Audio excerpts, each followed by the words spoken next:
YouTube Live, SportsRap TV. Get over to YouTube, check us out. You can be live today.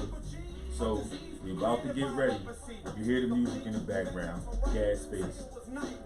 So we live. You know that. You know what's coming up. Your scores, your news, your updates, and we're gonna get into the meat of the show. Only the people that are involved in the show behind the scenes know what's going on. So I got my partner in the building with me. Baldy is here. Yes, sir. Yes, sir. You heard him. Yes, sir. Yes, sir. Shout out to Frank, who's not here with us today, but he said he will be here with us next week. So next week, just to give you a preview, you know what we do each and every Monday. But next week, we're gonna do something a little different. We're gonna do something a little special. I figured we would take the 5 Christmas Day NBA games and break them down a little bit, chop them down a little bit, so everybody can get prepared for their Christmas Day enjoyment of all-day basketball. Okay. You know, so that's what we got planned for y'all coming up next Monday. But after the gas face, we go. So stay tuned. We're not even going to stop. We're going to stay live just like this. You can hear it. And guess what? We're going to cut the gas face short because we don't want to make nobody have no feelings thinking we talking about nobody. So we're going to wind this down real quick. There we go. And now you got us live. So it's go time. SportsRap Radio on heat100radio.com. You know where to find us as always. And we are about to get it cracking. So again, like I said, it's your boy. I'm in the building. Your boy D.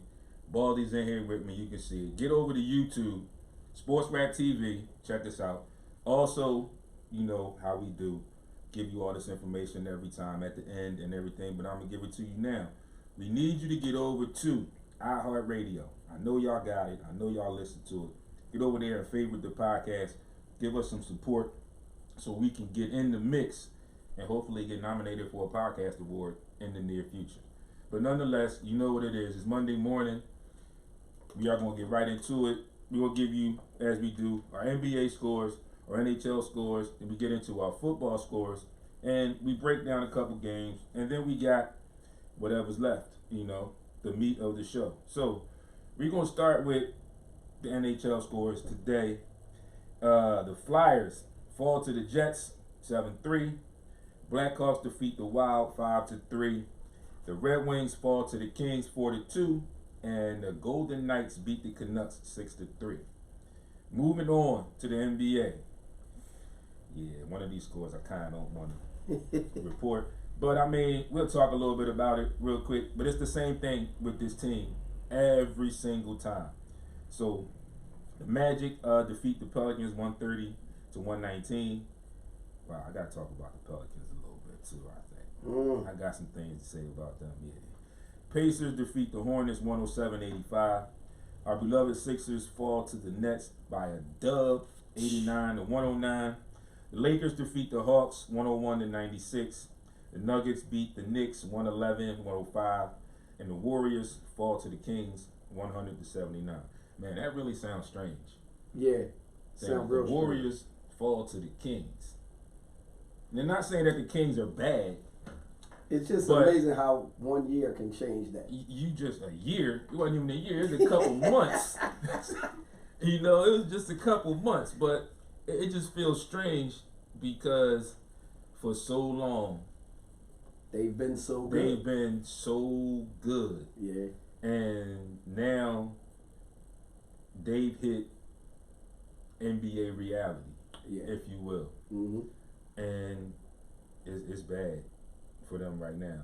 Yeah. So there's a we talked about this a few months back, or about a month back, and there's a very good chance that they won't be in the playoffs this year. I mean, I'm saying that now with their record as it is, but you know, if they're going to be nice when they're going to win some games because they're all professionals. But as far as the playoff race, I don't think it's going to happen. Especially like we talk about the West and the way the West has always been stacked. Yeah. So I don't think that they will end up making that. So, some news and some headlines before we get into some more talk about the Sixers and some other things. Kevin Love is once again on the trading block. Yeah, and they're apparently allegedly wanting a first-round pick for him, so it's probably going to be tough for that to happen. Don't know if it actually will happen, but we will definitely see. Eagles wide receiver Alshon Jeffries we know is done for the rest of the season. He had successful surgery yesterday on his foot. Also, Tampa Bay Buccaneers Mike Evans had an injury last week, and he is out for the season. The Blazers Rodney Hood has had surgery on a torn ACL, so he will be out for an indefinite amount of time. The Rockets have interest in Robert Covington. How funny is that? How funny is that? We talked about that team. You know, it's crazy how that whole organization is playing out right now. Yeah. And like just hearing that, it makes you just think like, well, what the heck? Interested in Robert Covington? And somebody asked me about how does that? It was somebody that was a Rockets fan. It was my cousin actually, and she a heavy Westbrook fan. Okay. So wherever he goes, she goes. And she's like, so cuz, what you think about getting Robert Covington? I said, Roka? For what? I said, you do know he was a Sixer.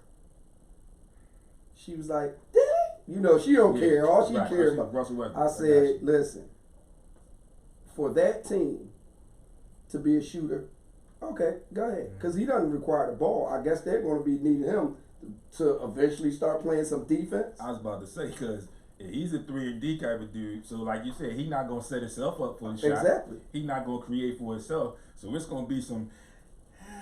That's what it's going to be. Long game standing out there in that corner waiting for the ball to come. That's exactly what's going to happen.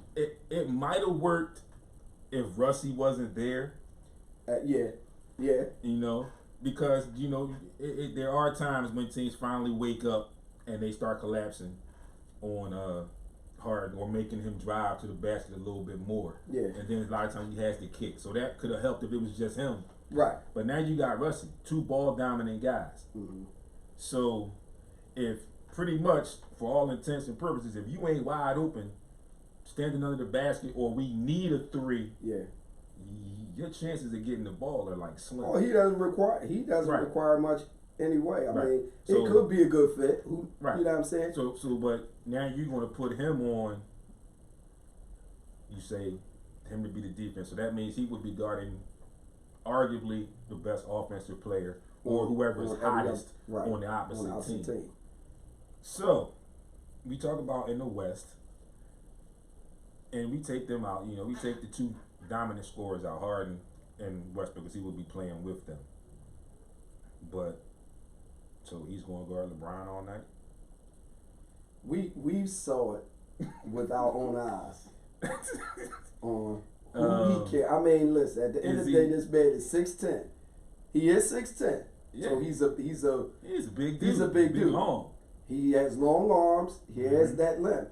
But we do know that Robert Covington will have moments where he's just out there. Yeah. Clueless. He's just out there. Now, could it help being on a team that got 2 superstars like that to where there's not much of a burden put on him as it was with us in the Sixers uniform? Right. That could be work. something. I can see that. That could happen.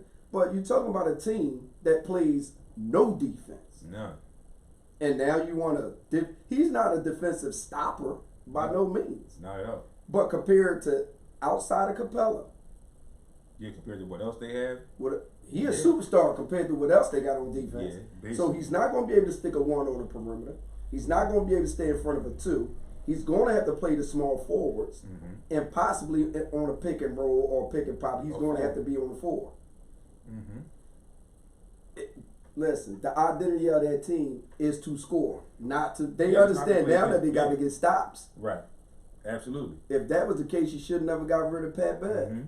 Should have kept it. Should have kept it. You know what I mean? So I mean, it's just it's gonna be weird to see. It's gonna be weird. It's gonna be interesting. And I don't know. Could he work out? Possibly. Yeah. Will I mean, that's still too. Knows? If it even happens, you know, like I said, it's just interest as of right now. So we don't even know like what they could be asking for. You know, because Minnesota getting paid, and he was brought to Minnesota when he was traded from the Sixers to help them.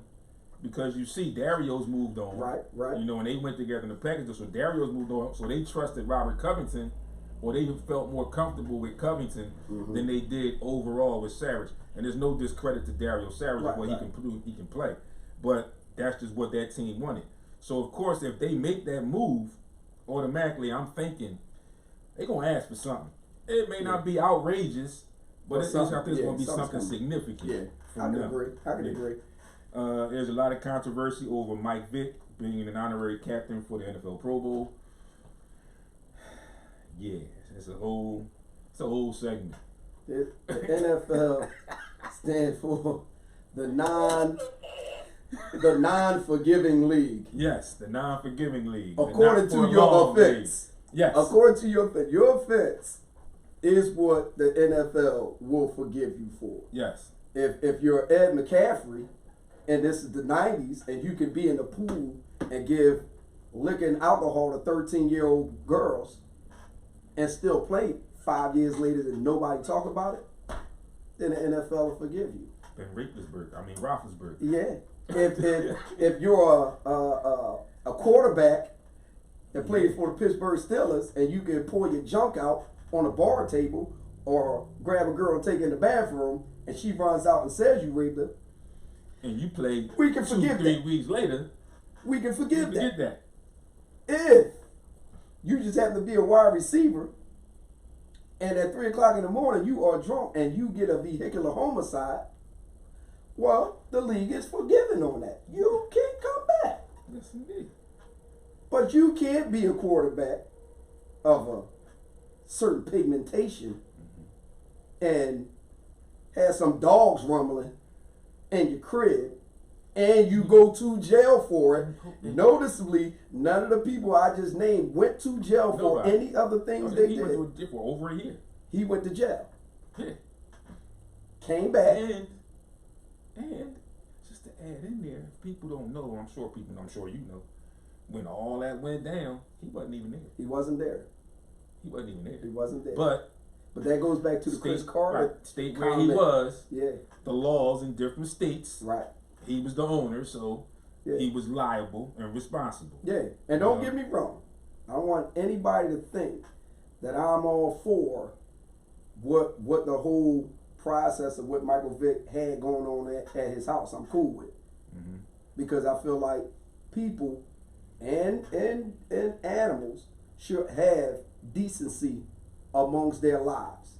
That's just a fact. Yeah. But this dude grew up, and you grow up in the hood, people fighting dogs, that's what they do. Is it wrong? Obviously it's wrong because that is an animal who deserves decency. Right. But he's done it, and then he went to jail for it. Paid his debt. So he paid his debt for it. Time. They had him doing community services. They took his money away. Yep. Okay, he then said, let me go ahead and give back because I know I'm wrong. Yeah. He does it. And now there's an issue about this man still being part of the NFL in the facet that they want him to be in the Pro Bowl. Right. There's petitions. There's all these things going on. Now, here's the funny part with all of this. Now, all of these people, whoever they are, whatever organizations and hoo-has and whatever, that have started this petition, that have started this conversation, this dialogue.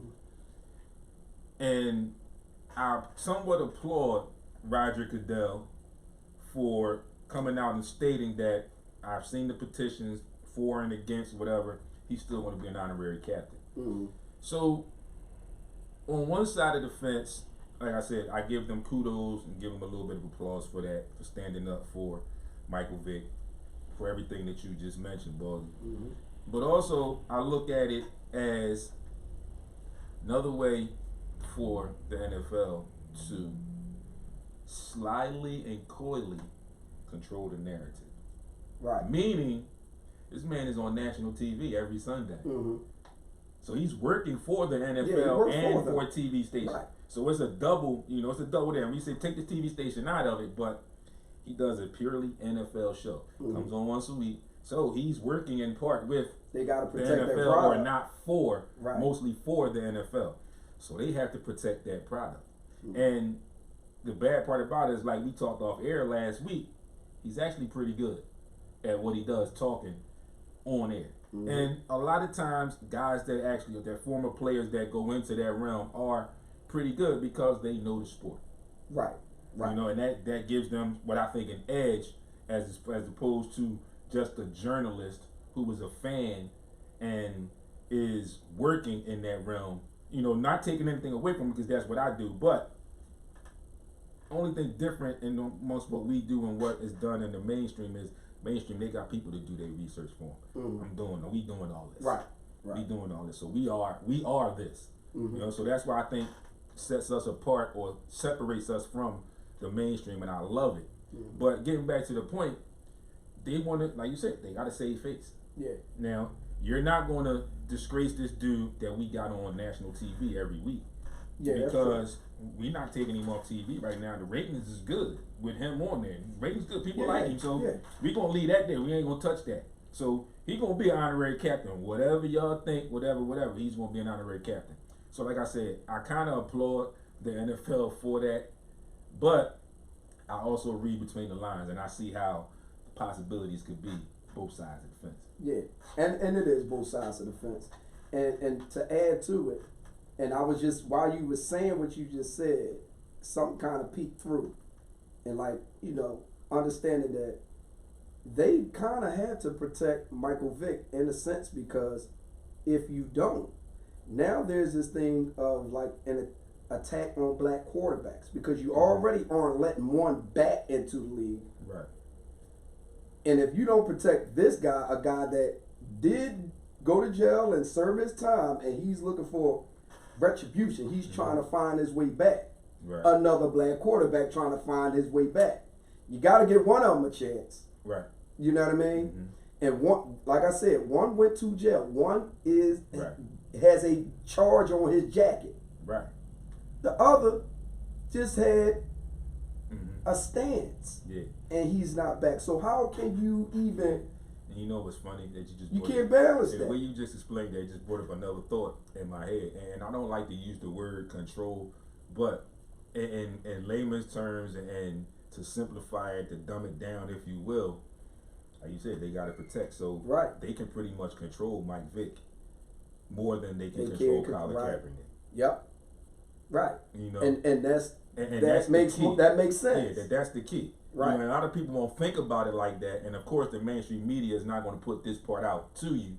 You know, but we're independent, and we Heat 100 Radio, and we're gonna keep it 100. We're gonna keep it funky, but you and tell you that can be, you know, argued and debated another time. But we can see how that point can be made in that whole situation.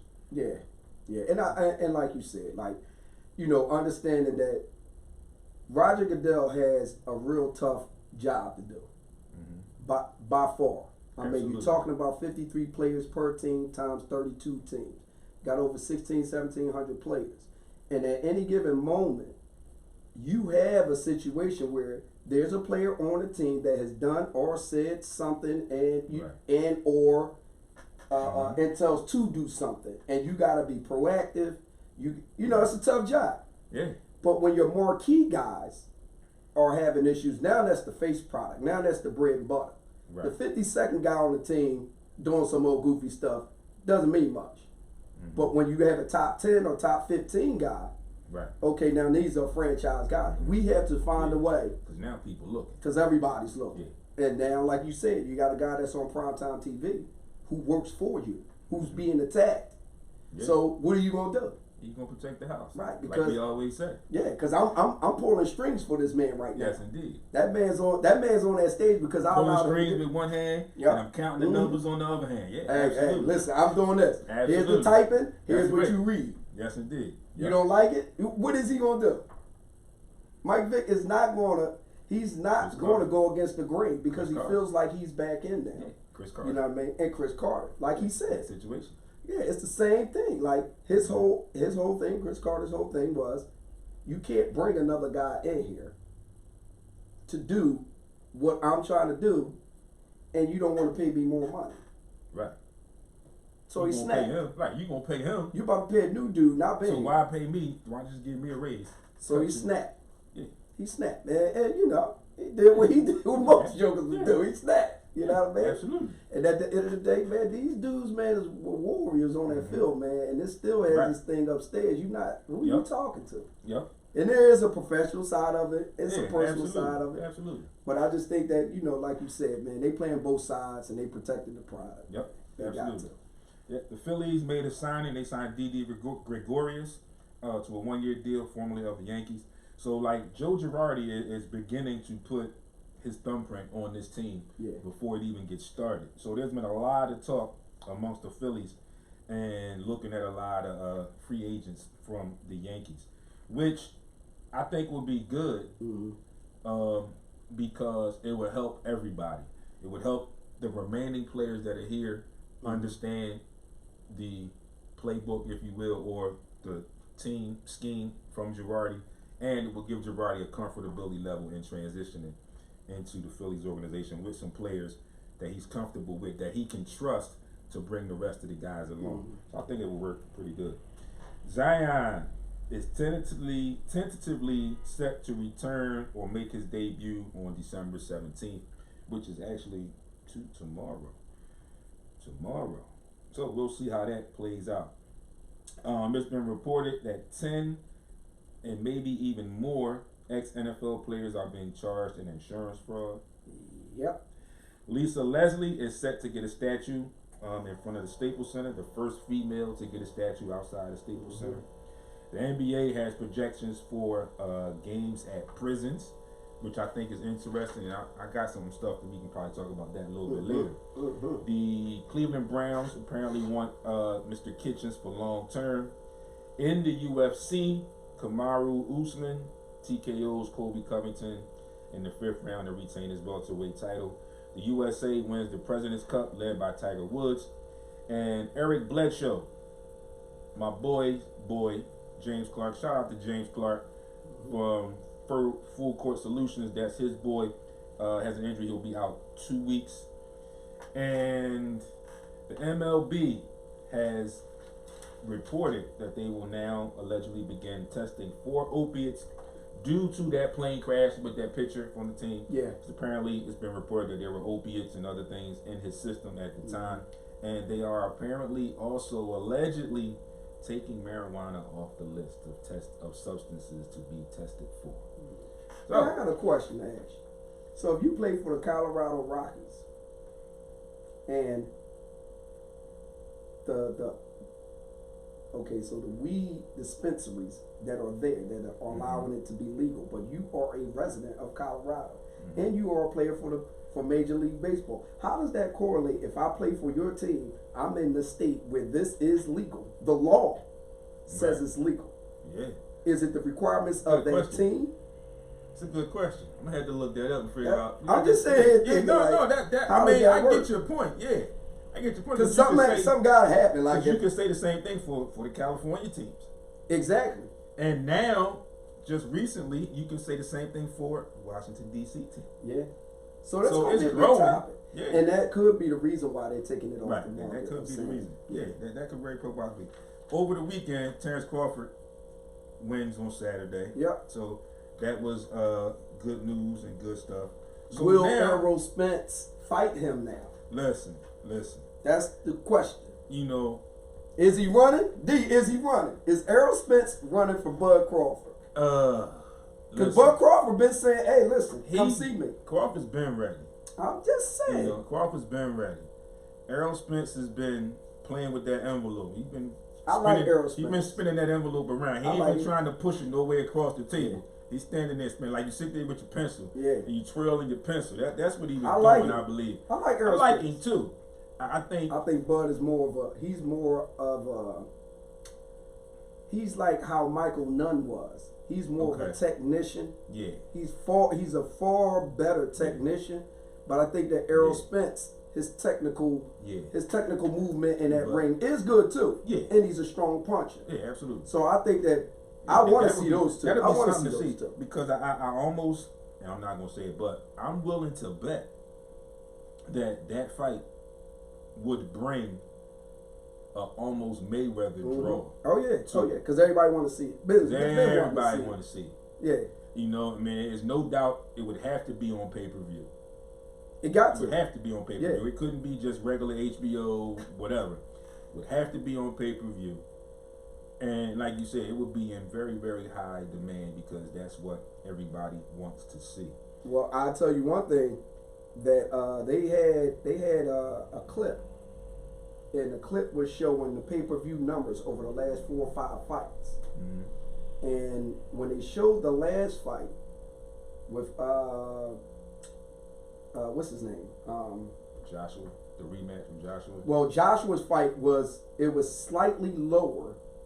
It was slightly lower than what's his name? Sean Porter.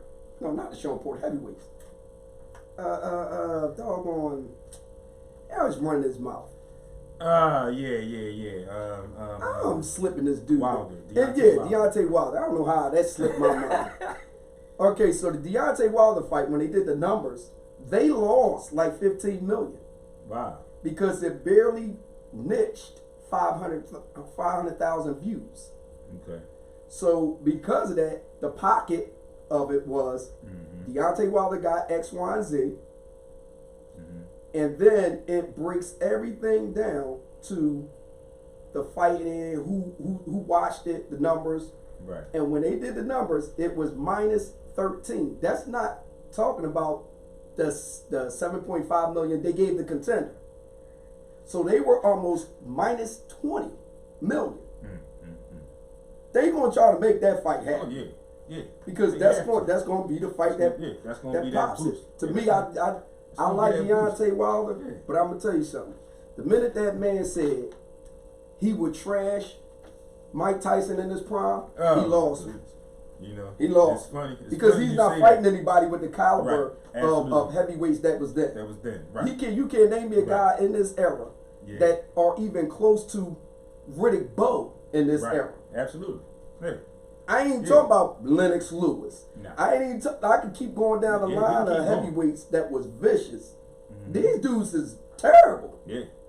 These dudes terrible. He ain't fighting nobody. Yeah, for real. Compared to what Mike fought. Absolutely. Yeah. Mike fought in his era 4-time heavyweight champion, 3-4-time heavyweight champions, and he wiped through all of them. All of them. I'm just saying. Yeah. And this dude. It's crazy. You going 12 rounds with a cat that can't even put a 1-2 together. So we ain't even had that conversation. That conversation is he a good fighter for his era, but dude. Yeah, it ain't even close. I ain't even gonna entertain that. Right. I almost went off on tangent. So we gonna get into these NFL scores before we take our first break. So we are now into week 15. Things are heating up. Playoff races are getting solidified, but still a lot that could play out numbers wise, as they like to say, mathematically. So you go back to Thursday, kicking off week 15. The New York Jets get demolished by the number 1 seed in the AFC, Baltimore Ravens, 42-21. Then we move into Sunday's games yesterday. New England defeats Cincinnati 34-13. Tampa Bay outlasts Detroit 38-17. Chicago falls on a late surge to Green Bay 21-13. Houston bounces back and gets a win over Tennessee 24-21. Denver falls to Kansas City in the snow 23-3. Miami falls to the Giants 36-20. Giants also lose, I'm not sure for how long, but Saquon Barkley hurt his ankle yesterday. Have to check on that injury and give you an update. Philadelphia holds on, comes back, and beats Washington 37-27. Seattle outs Carolina 30-24. Jacksonville defeats Oakland 20-16. Cleveland falls to Arizona 38-24. Minnesota beats up on the Chargers 39-10. The Rams go into Dallas and get destroyed 44-21. San Francisco falls in the thriller to Atlanta 29-22. And Buffalo outlasts Pittsburgh in Sunday Night Football 17-10. Tonight, closing out week 15, Indianapolis at New Orleans on Monday Night Football. So, the Rams and the Cowboys. I'm gonna tell you two things about that. First thing, I'm happy the Rams lost, because then of course you are. that allowed my 49ers Of course you are. to clinch a playoff spot. Mm-hmm. But this is how wild the NFC is right now, because we were the number one team in the NFC. Mm-hmm. We lose, we a wild card team already. Mm-hmm. We go down 4 slots. We had the 5th slot. Yeah. Now, before you finish, I didn't want to say it, and because I didn't want to hurt Frank, I didn't want to burst Frank's bubble. But last week they did bring this up when they were talking about it on national TV, and they said that barring, so there would have to be a freaking football miracle downfall or something. They said it was a possibility, a very, very, very, very, very, very slim possibility, that if things played out in a certain way, the 49ers could fall from the number 1 seed to possibly the 5th seed. Yeah. And just so happens that it just happened. Listen, and the week before we was talking about and that. They've got 2 more games. Yeah. And 2 more conference games. Mm-hmm. You got the Rams and you got Seattle.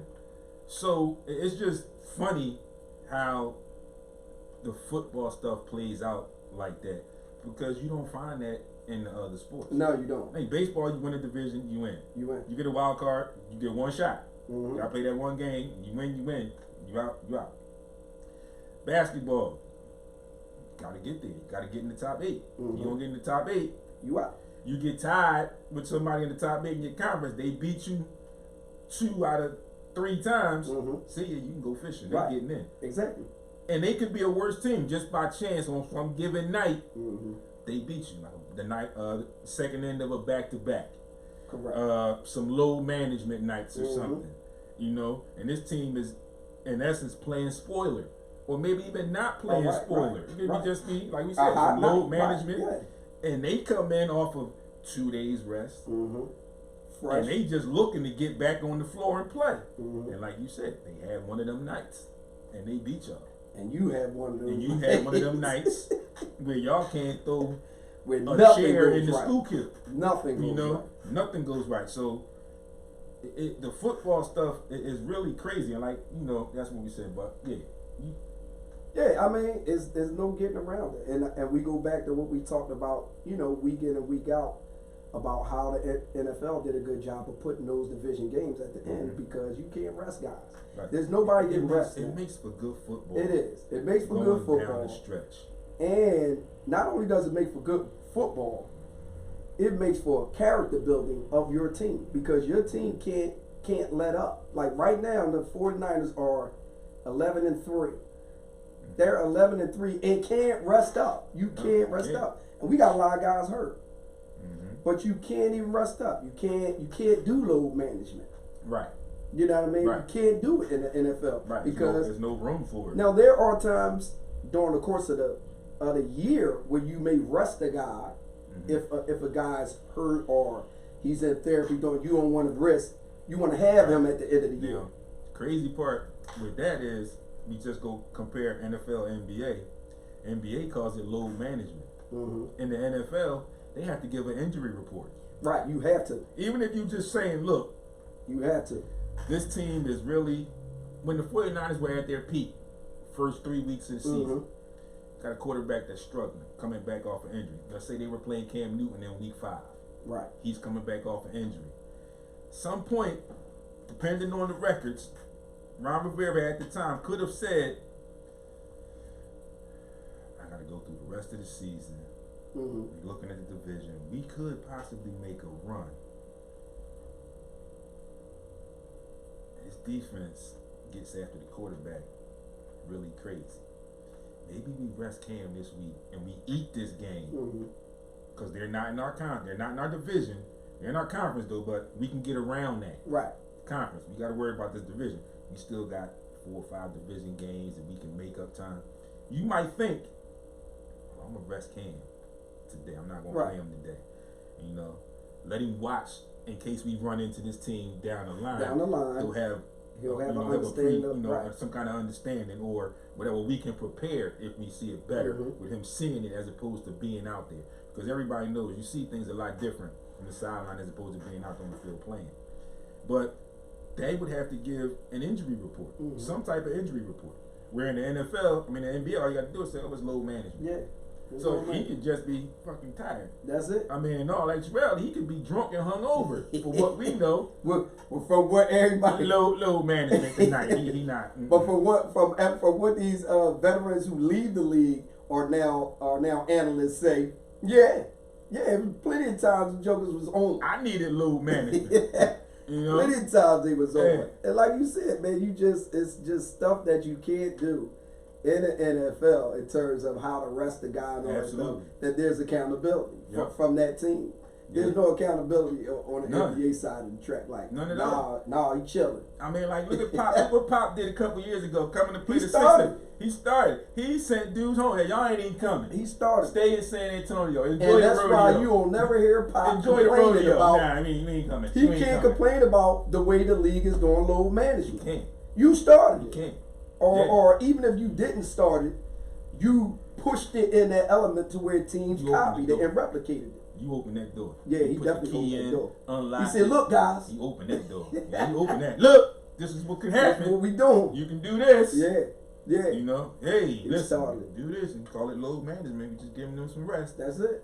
So that's it.